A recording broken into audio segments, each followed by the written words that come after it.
పక్క రాష్ట్రంలో అక్కడ ఒక పార్టీ పెట్టి విజయం సాధించి ముఖ్యమంత్రి అవ్వగానే మన ఆంధ్రప్రదేశ్లో చాలామంది మీరు కూడా అలా చేసి ఉండాల్సిందని చెప్పి నాకు తెగ మెసేజ్లు పంపిస్తూ ఉన్నారు. ఊళ్ళో పెళ్లికి ఏదో హడావుడి ఉంటారు కదా,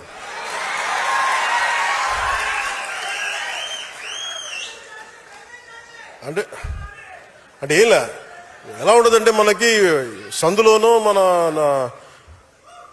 ఒక పెళ్లి జరుగుతూ ఉంటే మన ఊళ్ళో చిన్నపిల్లలు పరిగెడుతూ ఉంటారు అటు ఇటు, వాళ్ళ ఇంట్లో పెళ్లి అనుకున్నాడు. అరే ఆంధ్రప్రదేశ్ పరిస్థితులు వేరు.